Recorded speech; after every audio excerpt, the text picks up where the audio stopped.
هنا مسألة أيها الإخوة. عيسى عليه السلام خلقه الله سبحانه وتعالى من أب بلا أب، من أنثى بلا ذكر، وهذا يدل على كمال قدرة الله عز وجل، وعلى كمال خلق الله عز وجل، وعلى كمال علم الله سبحانه وتعالى. والله سبحانه وتعالى ذكر لنا في النصوص الشرعية قسمة رباعية تدل على أنه الكامل سبحانه وتعالى، تدل على كمال علمه، تدل على اكتبوا هذه الفائدة، فائدة نفيسة. القسمة الرباعية التي تدل على كمال علم الله وكمال قدرة الله وكمال خلق الله عز وجل. القسم الأول: من خلق بلا أب ولا أم، بلا ذكر ولا أنثى. من خلق وأوجد بدون أب ولا أم، الله سبحانه خلقه أوجده بلا ذكر ولا أنثى، بلا أب ولا أم، من العدم، وخلقه من تراب وهو آدم عليه السلام أبونا.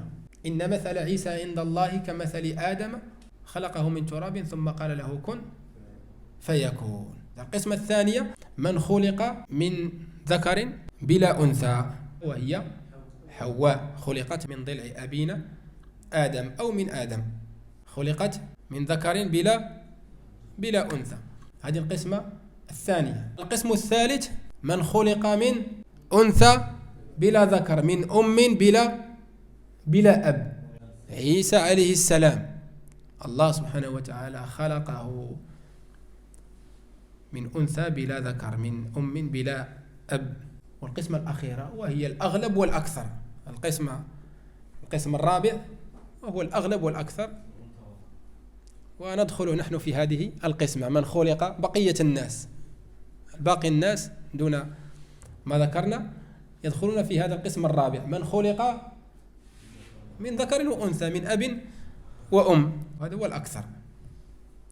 والله سبحانه وتعالى أشار إلى هذه القسمة في كثير من الآيات المتفرقة، من ذلك قول الله سبحانه وتعالى: إن مثل عيسى عند الله كمثل آدم خلقه من تراب ثم قال له كن فيكون.